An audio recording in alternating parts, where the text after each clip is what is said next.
नमस्कार। आज हम बात कर रहे हैं एक काफी अहम बिल पर, promotion and regulation of online gaming bill 2025। जी, ये 20 अगस्त को लोकसभा में पेश हुआ है। हाँ, ये बिल असल में रियल मनी गेमिंग पर पूरी तरह से रोक लगाने की बात कर रहा है। बिल्कुल, और इसमें वो फर्क भी नहीं कर रहे हैं कि गेम स्किल का है या चांस का। मतलब जैसे रमी, पोकर, ड्रीम 11 ये सब दायरे में आ सकते हैं। अच्छा, ये तो इंडस्ट्री के लिए बहुत बड़ी खबर है। तो सरकार ऐसा क्यों कर रही है? मतलब क्या वजह बताई जा रही है? देखिए, सरकार के तर्क कई हैं। एक तो वो कह रहे हैं कि लोगों को बहुत मानसिक और आर्थिक नुकसान हो रहा है, गेमिंग की लत लग रही है, लोग पैसा हार रहे हैं। हाँ, आत्महत्याओं की खबरें भी आई थी कुछ। जी, वो भी एक कारण बताया गया है। फिर मनी लॉन्ड्रिंग की चिंता है, खासकर क्रिप्टो के जरिए, और राष्ट्रीय सुरक्षा से जुड़े मुद्दे भी उठाए जा रहे हैं। मतलब ये काफी गंभीर आरोप हैं। और ये बिल अचानक तो नहीं आया होगा? नहीं, आईटी मंत्रालय और गृह मंत्रालय दोनों इसमें शामिल थे, और सुनने में आया है कि करीब 3 साल से इस पर काम चल रहा था। 3 साल? अच्छा, तो बिल में है क्या?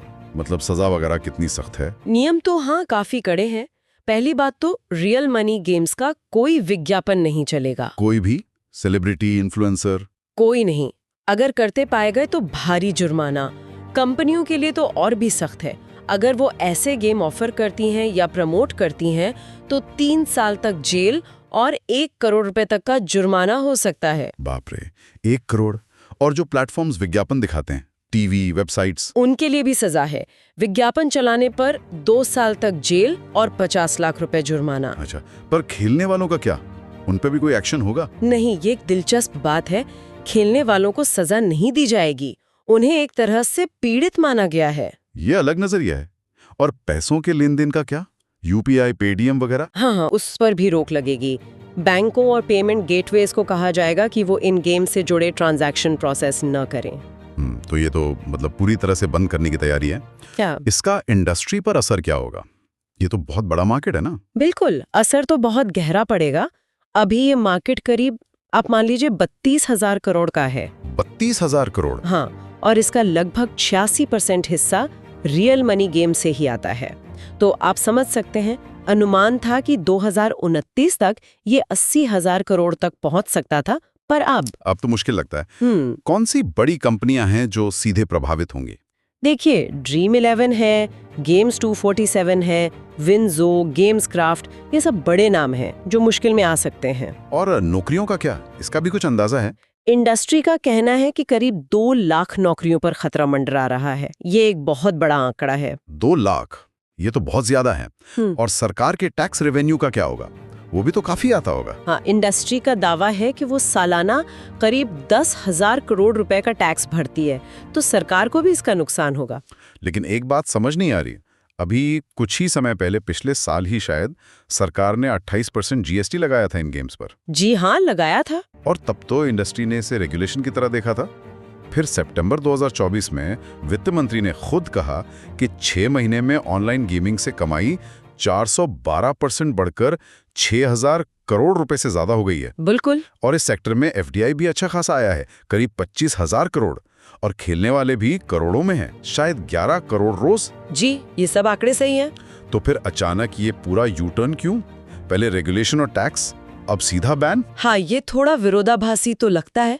मतलब एक तरफ आप राजस्व बढ़ा रहे हैं, रेगुलेट कर रहे हैं, और फिर अचानक पूर्ण प्रतिबंध।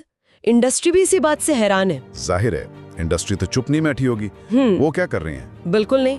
जो बड़े संगठन हैं, AIGF, EGF, FIFS, ये सब इसका जोरदार विरोध कर रहे हैं। AIGF मतलब ऑल इंडिया गेमिंग फेडरेशन। हाँ, और EGF मतलब E gaming federation, FIFS fantasy sports वाला। इन्होंने गृह मंत्री को चिट्ठी भी लिखी है। अच्छा, क्या मांग कर रहे हैं? वो कह रहे हैं कि बैन मत लगाइए, बल्कि प्रोग्रेसिव रेगुलेशन लाइए। मतलब नियम बनाइए, पर बैन मत कीजिए। उनका मुख्य तर्क क्या है इसके पीछे? उनका सबसे बड़ा डर और तर्क ये है कि अगर आप वैध प्लेटफॉर्म्स को बैन कर देंगे तो लोग गैर कानूनी और विदेशी साइट्स पर चले जाएंगे। जो ना टैक्स देते हैं ना रेगुलेटेड है। एग्जैक्टली। तो यूजर्स के लिए खतरा और बढ़ेगा, सरकार को टैक्स भी नहीं मिलेगा, और अवैध धंधा फलेगा फूलेगा। वो कह रहे हैं कि इससे वैध कंपनियों को नुकसान और गैर कानूनी ऑपरेटर्स को फायदा होगा। और क्या वो इसे कोर्ट में चुनौती देने की सोच रहे हैं? हाँ, ये भी पूरी संभावना है, क्योंकि पहले भी कई अदालतों ने माना है कि स्किल वाले गेम्स जुआ नहीं है, तो वो इस आधार पर कोर्ट जा सकते हैं। तो कुल मिलाकर ये बिल एक तरफ तो सामाजिक चिंताएं और राष्ट्रीय सुरक्षा जैसे मुद्दे उठा रहा है, जी, लेकिन दूसरी तरफ इससे बड़े आर्थिक झटके, नौकरियों का संकट और कानूनी लड़ाइयों की आशंका भी है। इंडस्ट्री कह रही है रेगुलेट करो, बैन नहीं। सही कहा। अब सवाल यही है कि क्या इस तरह का कंप्लीट बैन सच में प्रॉब्लम सॉल्व करेगा, या फिर ये लोगों को और ज्यादा असुरक्षित गैर कानूनी प्लेटफॉर्म्स की तरफ धकेल देगा। और यही सवाल हम अपने श्रोताओं के लिए भी छोड़ जाते हैं। क्या ये सख्त कदम उठाना ही सही रास्ता है, या फिर रेगुलेशन और बैन के बीच कोई संतुलन बनाना बेहतर होता? इस पे जरूर सोचिएगा।